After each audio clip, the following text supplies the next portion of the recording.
हाँ जी, सत श्री अकाल, नमस्ते, आदाब, हेलो। आशा करता हूँ सब लोग स्वस्थ होंगे, अपने आसपास किसी भी तरह का प्रदूषण नहीं फैला रहे होंगे और आने वाली जनरेशन के लिए इस धरती को रहने लायक बना रहे होंगे।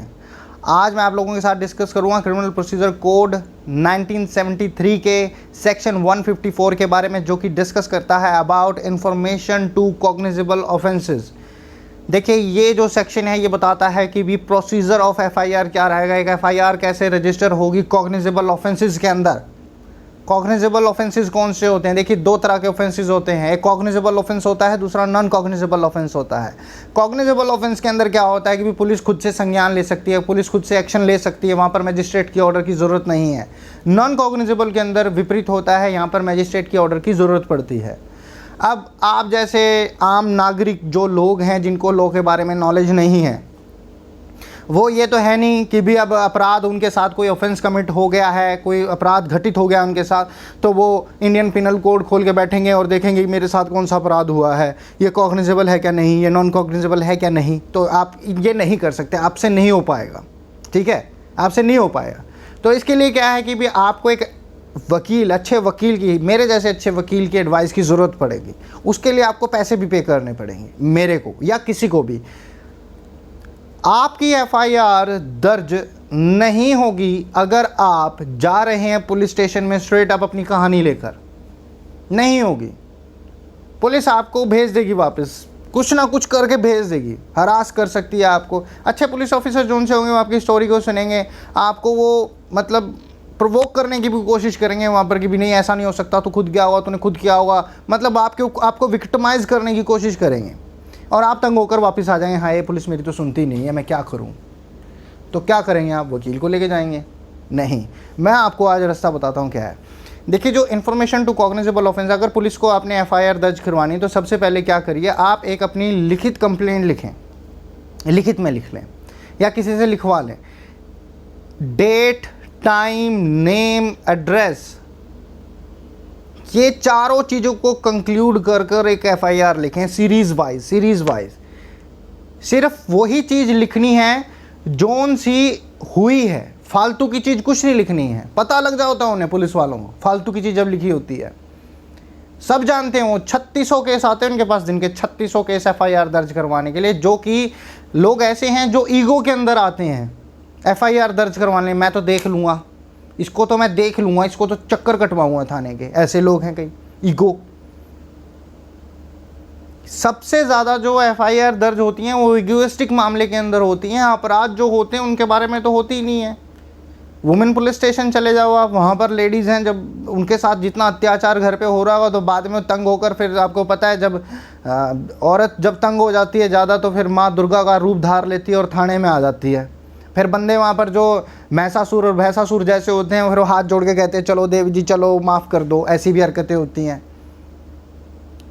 ये होता है जो खुद को बहुत समझते हैं ना, भाई हमने तो जंग जीत रखी हैं, उनको भी हाथ जोड़ने पड़ जाते हैं, उनके भी पैर कांपने लग जाते हैं एक बार तो थाने के अंदर।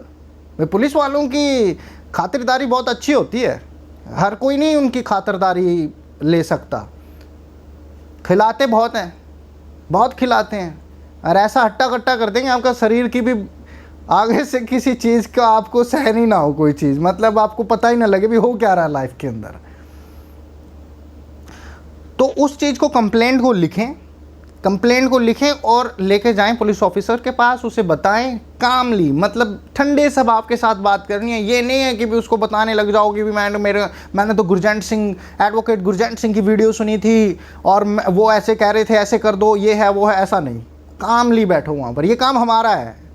जो वर्बली डिफेंड करना है वो हमारा काम है, आपका नहीं। आप लोग लड़ सकते हैं उसके अंदर, आपकी हाथापाई भी हो सकती है, हमारी नहीं होगी।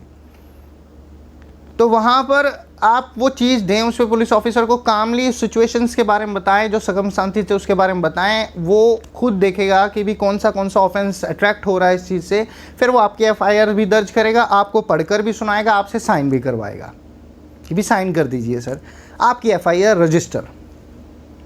अगर यही एफआईआर रिलेट करती है किसी वुमन से, सेक्शन 354 मॉडेस्टी के लिए हो गया, रेप के लिए हो गया, एसिड अटैक विक्टिम्स हो गए, सेक्सुअल हरासमेंट का केस हो गया, वॉयरिज्म का केस हो गया, स्टॉकिंग का केस हो गया, इस केस के अंदर जो भी अगर एफआईआर दर्ज होगी वो वुमेन पुलिस ऑफिसर द्वारा दर्ज की जाएगी।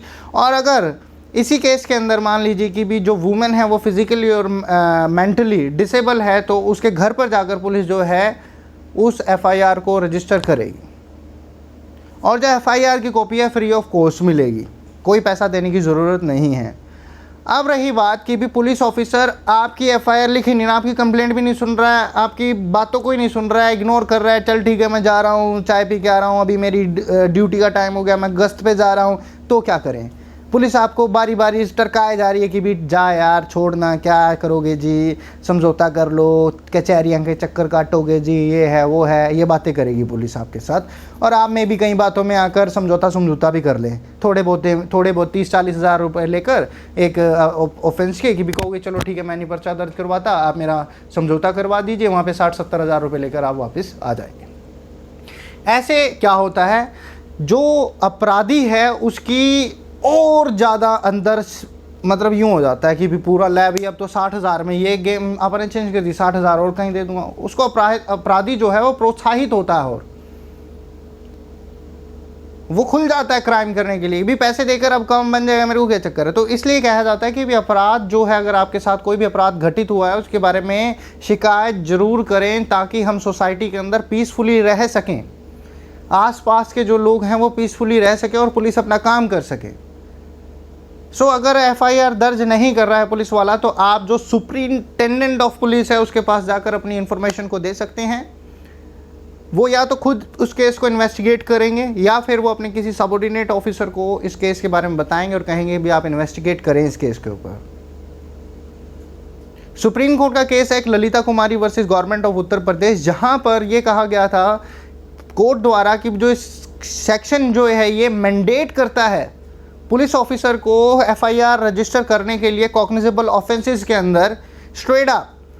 ये पुलिस ऑफिसर इसमें ये नहीं कह सकता भी पहले मैं प्रीलिमिनरी इन्वेस्टिगेशन करूंगा, पहले मैं अपनी जांच पड़ताल करूंगा, फिर बाद में तेरी मैं एफआईआर लिखूंगा। ऐसे तो फिर जो सर्कमस्टांशियल एविडेंस है वो भी गायब हो जाएंगे उस टाइम पे, तो पता नहीं उसको इन्वेस्टिगेशन करने में महीना लग जाए या 2 दिन लगा दे अगला जिससे चक्कू से वार किया था, जिस चक्कू से उसको मारा था, वो गायब ही कर दे। कैसे प्रूव कर दोगे भी इसी चक्कू या इस बंदे के ऊपर जो चोट लगी है ये चक्कू से लगी है? कैसे प्रूव कर दोगे? चक्कू तो दिखाना पड़ेगा ना। तो इसलिए जो कोर्ट है, सुप्रीम कोर्ट है, उसने कहा था कि भी ये मैंडेट है एफआईआर दर्ज करना, अगर कॉग्निजेबल ऑफेंस है तो ये पुलिस ऑफिसर इस चीज़ के लिए मना नहीं कर सकता है, और मना करता है एफआईआर दर्ज करने से अगर, तो he will be prosecuted under contempt of court. और सेक्शन 166A और आईपीसी का है जो उनसा की पनिशमेंट देता है फॉर नॉट रजिस्टरिंग और recording information given by a person.